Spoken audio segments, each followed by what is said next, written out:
අද කරන පාඩම ළමයි ප්‍රතිරෝධක පද්ධති වල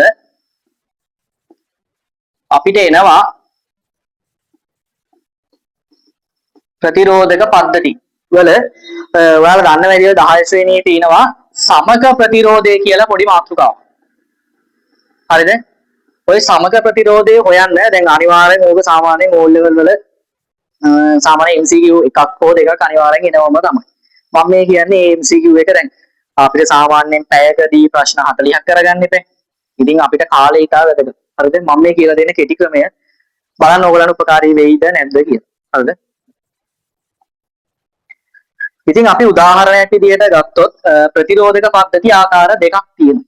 එකක් තමයි ඕගොල්ලෝ දන්න එකකට කියනවා ශ්‍රේණිගත ආකාරය කියලා කියනවා. අනිත් එකකට කියන්නේ සමාන්තරගත ආකාරය කියනවා.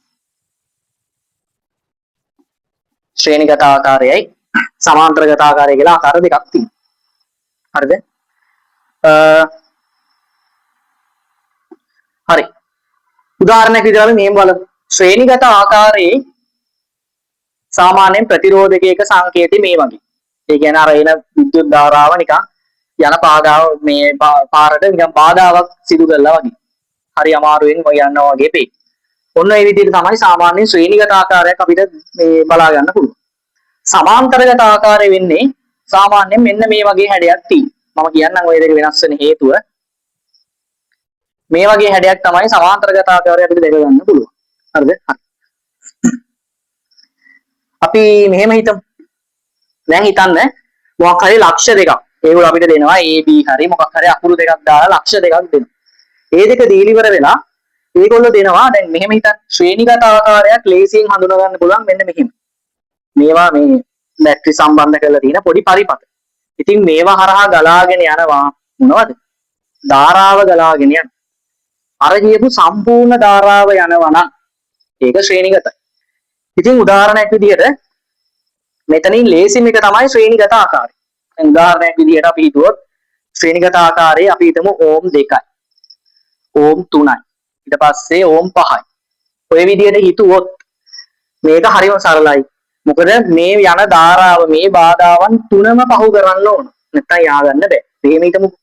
එතකොට මේකේ සමග ප්‍රතිරෝධය හොයන්නේ සරලව ඔය ඕම් 2යි ඕම් 3යි ඔය ඕම් 5යි මොකක් කළාද?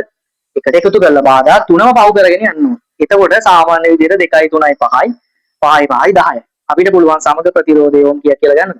ඕම් 10ක් කියලා ගන්න. ඒ වෙන මොකුත් නෙමෙයි. අපිට දෙනවා ඔය මොකක් හරි කෝෂ හරි මොනවා හරි සම්බන්ධ කරලා මෙන්න මෙච්චරයි වෙන්න ඕන. කෝෂ හරි මොනවා හරි සම්බන්ධ කරලා අපිට දෙනවා ප්‍රතිරෝධක පද්ධති. ප්‍රතිරෝධක එකකට වඩා වැඩි ගන්න. හරිද? දැන් අපි උදාහරණයක් විදිහට මේකට දැන් වෙන මොකුත් නෙමෙයි සූත්‍රයක් කියන එකම එක සූත්‍රයක් තියෙන මොකද V සමානයි IR කියලා සූත්‍රයක් තියෙනවා. ඔය සූත්‍රේ විභවාන්තරත් හරි. එක ධාරාවයි යන්නේ. හරිද? හැබැයි R කියන්නේ මෙන්න මේ ප්‍රතිරෝධක අගයන්. එහෙම නැත්නම් ඔය සමග ප්‍රතිරෝධයද කියන මේ සංකේතය තමයි R. එතකොට ප්‍රතිරෝධක දෙකක් තියෙනකොට මේ R අකුරු දෙකක් අපි නෝ වෙනස් જાත් දෙකක් කියලා R2 R2. ඒක යොමු කර ඒ කියන්නේ දාන්න බෑ එක පදයකට. තේනවනේ R දෙකක් තිබුණාම එකක් දාන්න බෑනේ.